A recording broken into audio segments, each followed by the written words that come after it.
This particular video I'm about to show to you guys, I would really advise you watch it from the beginning to the end because it's very, very, very important. And I would advise you pay attention to the wordings and to what the guest is saying. Just pay very good attention. That's one, because the video raises a lot of questions, which is, one, are we really compatible as a people living together in one country? Are we really compatible? Two, do we really want peace in this country, most especially in the northern part of the country? Because it seems like the caterpillar under the vegetable is well known, and yet the caterpillar is allowed to continue eating the vegetable. Make I not waste much of your time. I would like you guys to see this video, and I would like to get your views at the comment section. Let's go. Since the 70s, with the birth of Salafi Islam in Nigeria, it is this religious extremism that actually birthed the Sharia movement in Nigeria in the 90s, which politicians took advantage of when we transited from military to civil democratic rule in 1999 to birth the Fourth Republic.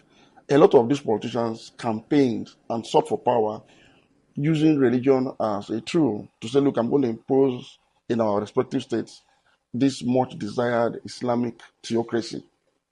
And so we've seen from that point, a rollback on the freedoms, the unity, the convivial relationship between people of all faiths in Nigeria.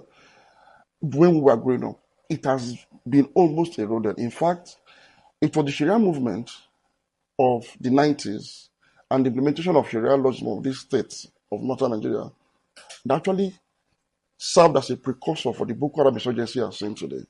Right. Now, the Salafi doctrine of Islamic theocracy, without which a Muslim's faith, a Muslim's religion, is incomplete, is responsible for what you see today in the northeast and some parts of this country, where people are now trying to forcefully pull down the Nigerian state in order to erect an Islamic or a Muslim theocracy, because it has been preached, the ideals of an Islamic state, a Sharia-governed Islamic state, has been preached unchecked for more than half a century, beginning from the early 70s. And that has eroded or has progressively eroded, even in the most resilient states of even the Southwest, for example. We're beginning to see a religious hardening of ground, even in the mainstream. These people purport to be acting in the name of Islam, but that is not the reflection of the true Islam.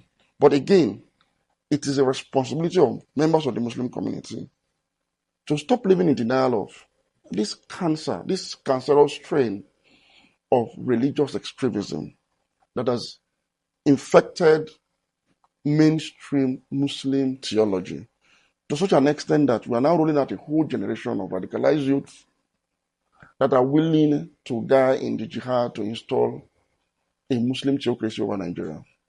What Boko Haram is actually doing today is a war of secession by substitution. They want to substitute Nigeria's secular constitutional democracy with an Islamic theocracy because for them it's a religious duty.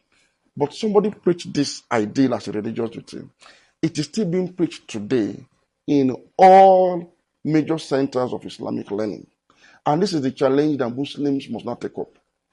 This same strain is as debilitating to Muslims as it is to non-Muslims, because fundamentally, people in this category do not consider other Muslims as true Muslims. And so they are fair game in this bloodletting orgy. And so we need to pay attention now and begin to reform Muslim theology, the mainstream. And so if we do not tackle it now while we still have the time, if the state does not come in to regulate religious practices and preachings, which I've advocated for severally, in order to bring it in conformity with the laws of Nigeria, if the Nigerian state does not discourage, punish, and sanction purveyors of religious Islam or political Islam, or any form of religious encroachment upon the state affairs, if we do not actively discourage it, we're going to be losers at the end of the day. It would appear as though that the Muslim faith is, quote unquote, more complete when it comes to extremism than the Christian faith in Nigeria. It is simply because, whereas the Christian faith makes a clear distinction in all of its doctrines between the state and religion, Unfortunately, mainstream Muslim theology, not the Islamic faith, Muslim theology in Nigeria, does not make that distinction between the state and religion. In fact, there is no difference. Religion is the state, and religion should dictate the pace at which the state operates.